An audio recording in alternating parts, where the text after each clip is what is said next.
There's a book that was written by these two white gentlemen called Without Sanctuary, one of the most profoundly disturbing books I've ever seen in my life. It's a pictorial history of lynchings and what they used to call nigger barbecues. Children, women, male adults lynched. They used to put us alive on spits with a fire beneath it and turn us and roast us until we dehydrated. They'd pick up pieces of the bodies, and hundreds of whites would be standing and taking pictures with a body piece in their hand. They show the pictures in the book, and they say, just get over that? You don't get over that. The new racists don't even hate all minorities. They just hate the ones they can beat. That's why they ain't mad at no big swollen black nigga with dreads and shit. They ain't fucking none of them up at all. Pick it up, and you're going to open it up. That's right. You, sir, are going to put your finger over your Adam's apple. We hope your neck is not too thick for this, and we hope we don't clip you. Okay, close it. Is it pinching you? Not yet. Good.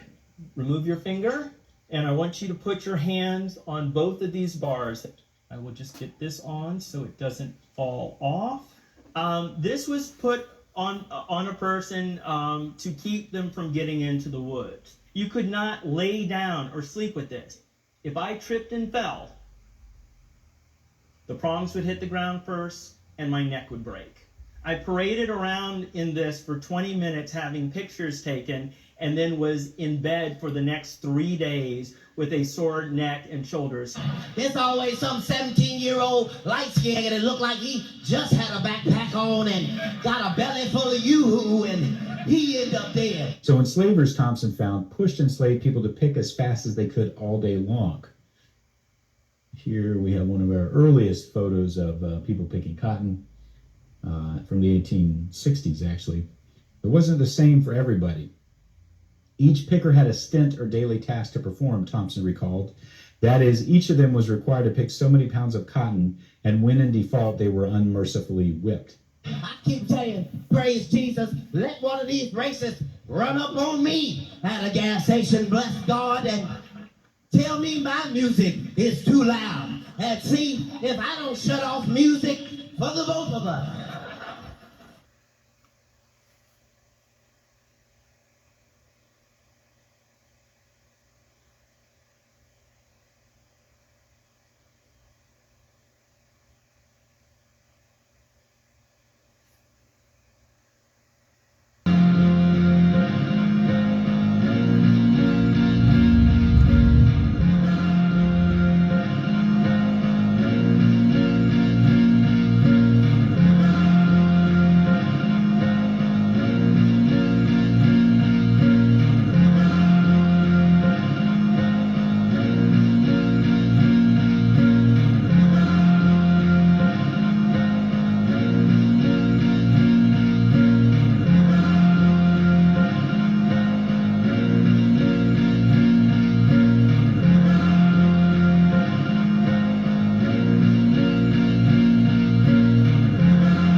First of all praises to the Father Yahweh, Ba'ashem Yahweh Shai, Ba'ashem Ruach Shabbat Shalom to all the brothers and sisters in recognition to observing this evening for worshiping the Most High.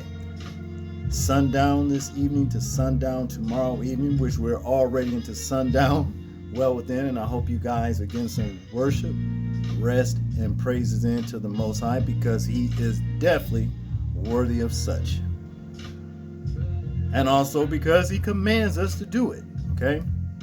That's just what it is. Now, what we just seen here, before this, is all of the things that far as slavery had to offer, the atrocities, what the brother Bill Duke spoke about, that happened to our ancestors and that is still happening to us to this day.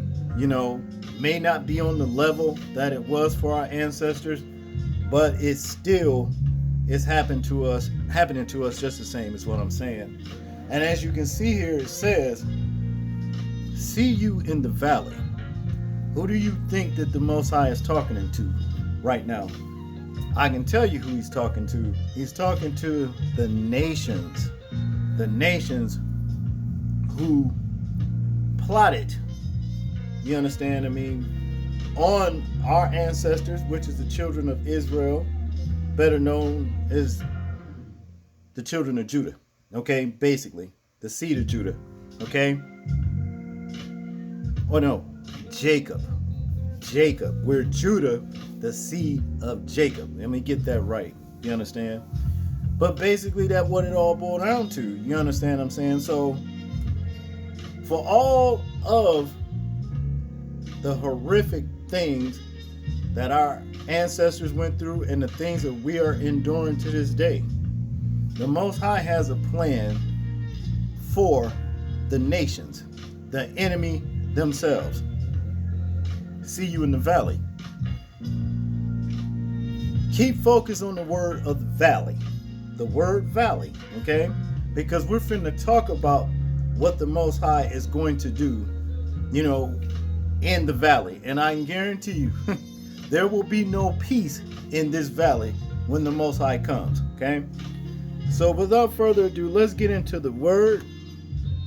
And we're going to start over here in Psalms 83, verse 1, okay?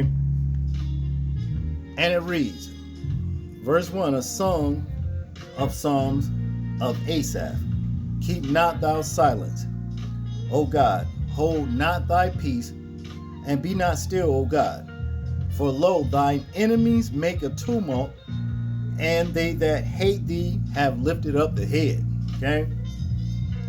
They have taken crafty counsel against thy people, and consulted against thy hidden ones.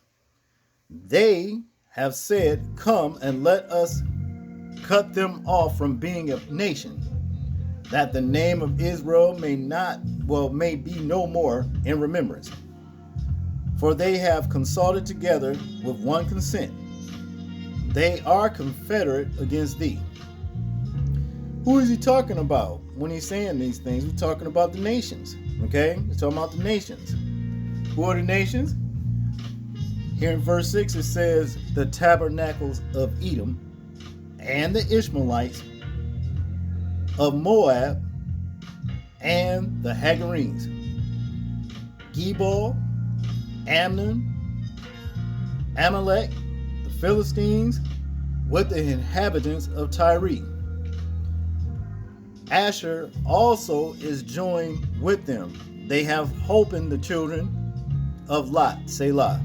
Okay? Verse 9 it says here, do unto them as unto the Midianites, as to Sisera, as to Japhan at the brook of Kison. Okay?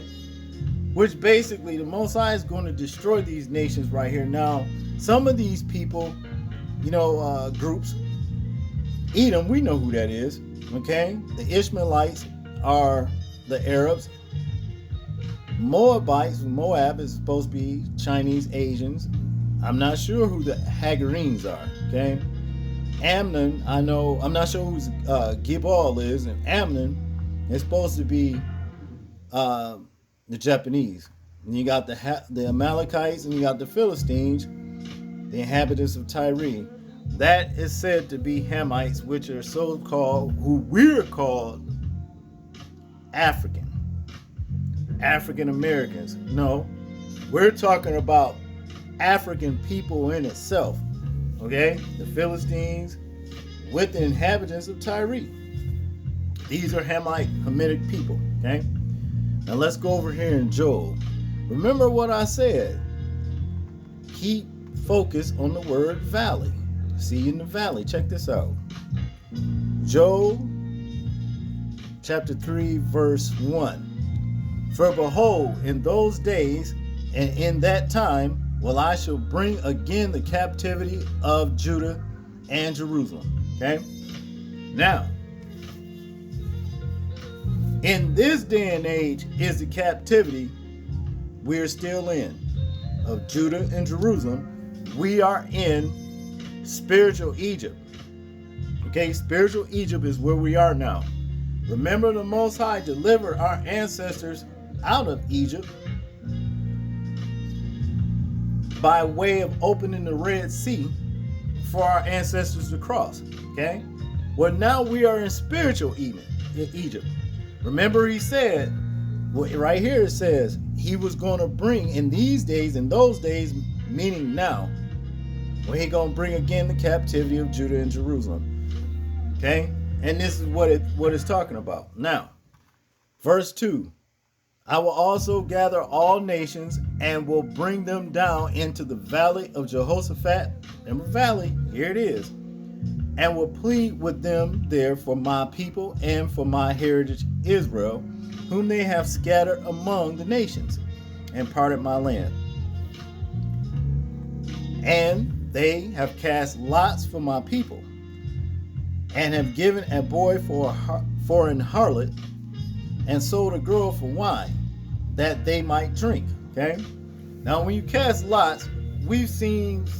Let's take for example roots, where you seen them. They would line up. Our ancestors. Which was a reenactment. But you had this white man. Hey, better. This is a young black buck, and he's capable. He's very strong and all that. Here's a sow. We're talking about whatever they call our ancient grandmothers, and she's this and she's that. That's casting lots right there. Okay. They sold, understand, our people. That's what it all boils down to now. Verse 4, yea, and what have ye to do with me, O Tyre and Zidon? Talking about the Hamitic people right here. Hamites, Africans, and all the coast of Palestine. Will ye render me a recompense? And if you recompense me, swiftly and speedily will I return your recompense upon your own head. Meaning, there's nothing that these nations can do to the Most High. What can you do? But he's going to return still this recompense on Tyre and Zidon and all the rest of the nations that had a hand in cutting us off as a people, for us to never remember who we are. That's the reason why we don't have our own heritage as of now we've been stripped and robbed of that thanks to these people. We don't speak our own ancient language, nothing. We have no power and might in our hands. Okay, that's the reason why the Most High is sending Yahawashi to deliver us and recompense tribulation on the nations, our enemies. That's basically what this all boils down to. Verse 5, because ye have taken my silver and my gold, and have carried into your temples my goodly, pleasant things. You understand? He's carried the Most High's children, you understand, into their temples, and also, like it says, took all the riches that we had, silver and gold, that we had as a people. Yeah, we had all those things. Verse 6, the children also of Judah and the children of Jerusalem have ye sold unto the Grecians, that ye might remove them far from their border. Behold, I will raise them out of the place whither ye have sold them, and will return your recompense upon your own heads. Okay? Verse 8, and I will sell your sons and daughters, and your daughters that is, into the hand of the children of Judah. And they shall sell them to the Sabaeans, to a people far off, for the Lord has spoken it. Okay? It's what it is, people. These nations are going into slavery. Okay? They're going into slavery. After, I think it's after, in that day of the millennium, the kingdom, okay?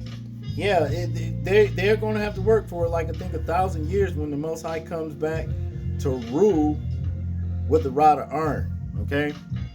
So that's just what it is. Now it says here in verse 9, proclaim ye this among the Gentiles, prepare war. Wake up the mighty men, let all the men of war draw near, let them come up, beat your plowshares into swords and your pruning hooks into spears. Let the weak say, I am strong. Assemble yourselves and come, all ye heathen, and gather yourselves together around about. Thither cause thy mighty ones to come down, O Lord. Let the heathen be weakened and come up to the valley of Jehoshaphat. There it is, that word valley is what I'm saying. The Most High is going to see them in the valley. For there will I set to judge all the heathen round and about.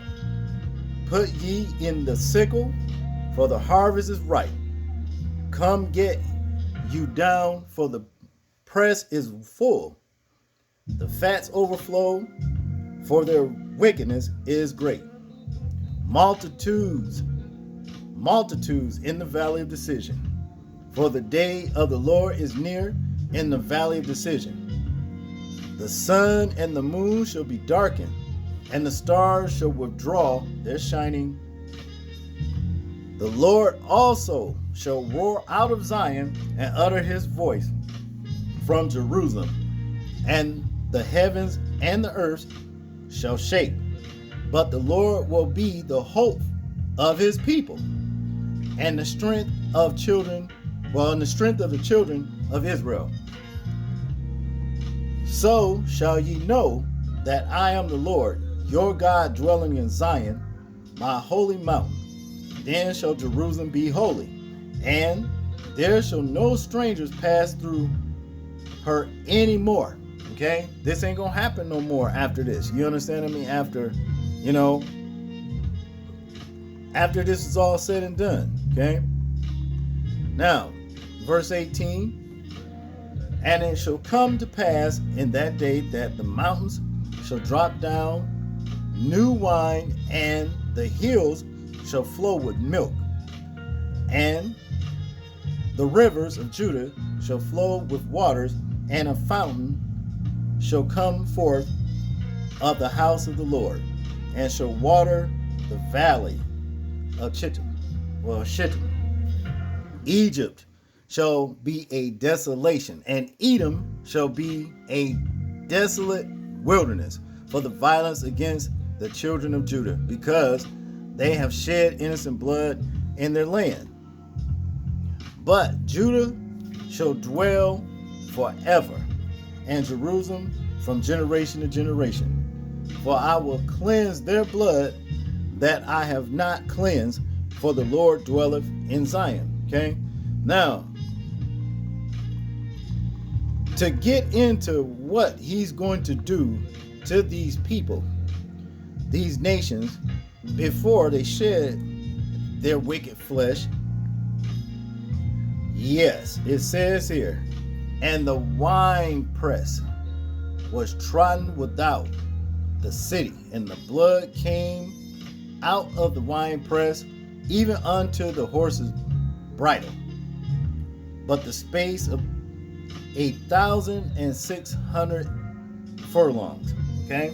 Excuse me, now, but by the space of 1,006 furlongs. All right. So this is what he's going to do, and the blood is going to be up to the horse's bridle. But it says here, verse 17, and another angel came out of the temple, which is in heaven, he also having a sharp sickle. And another angel came out from the altar, which had power over fire, and cried with a loud cry to him that had the sharp sickle, saying, thrust in thy sharp sickle, and gather the clusters of the vines of the earth, for her grapes are fully ripe. And the angels thrust in his sickle into the earth, and gathered the vine of the earth, and cast it into the great winepress of the wrath of Yahweh. And the winepress was trodden without the city, and the blood came out the winepress even unto the horse bridle, by the space of 1,600 furlongs. Now, let's go over here. Let's get into detail of how this is going down. And we got Isaiah chapter 63 verse 1, and it reads, "Who is this that cometh from Edom with dyed garments from Basra? This that is glorious in his apparel, traveling in the greatness of his strength. I that speak in righteousness, mighty to save. Wherefore art thou red in thine apparel, and thy garment like him that treadeth in the wine fat." Okay? This is what he's talking about. He's going to have, well, let me just read verse 3. "I have trodden the winepress alone, and of the people there was none with me. For I will tread them in mine anger, and trample them in my fury. And their blood shall be sprinkled upon my garments, and I will stain all my raiment. For the day of vengeance is in mine heart, and the year of my redeem is come. And I looked, and there was none to help." Meaning, the government ain't going to be able to fight him. You understand? Nobody on this earth going to be able to stand against the Most High when he comes here to recompense these wicked evildoers. You can rest assured that. That's just what it is. It was none to help. Okay? I wondered that there was none to uphold. Therefore my own arm brought salvation unto me, and my fury it upheld me. And I will tread down the people in my anger, and make them drunk in my fury, and I will bring down their strength to the earth. Okay? Now I'm going to read 7, and then I was going to bring it home. And it says here, "I will mention the loving kindness of the Lord, and the praises of the Lord, according to all that the Lord have bestowed on us, and the great goodness towards the house of Israel, which he hath bestowed on them according to his mercies, and according to the multitude of his loving kindness." Okay? Now, you see what I'm talking about? Now, here it is right here, people. I want to make something clear. We of Israel, from the seed of Abraham, Isaac, and Jacob, okay? Just because we know that we are Israel, we better be repented up for this great day that's to come. Because if we are not repented up, a lot of us are going to receive the same wrath along with these nations. You understand? That he's going to take down to the valley. The ones that I'm talking about are, of course, the 2/3. Okay? Because we see a lot of folly, and a lot of wrongdoing going on among the 2/3. And they do not care. When you try to talk to them about the Most High and what have you and what to do to be saved, they don't want to hear it. So this goes for them too. Okay? I got to make that known. Now, here in Baruch, chapter 2, verse 30, what does it say here? "For I knew that they would not hear me, because it is a stiff-necked people. But in the land of their captivities, they shall remember themselves." See? The Most High is waking us up. He is waking us up, and we're starting to remember and know who we are. The enemy's mad about that, but a lot of the ones of us, they don't want to hear it. They don't want to hear it. So guess what? They're going to get trodden down in the wine press, and most likely their blood is going to be part of that blood that's going up to the horse's bridle.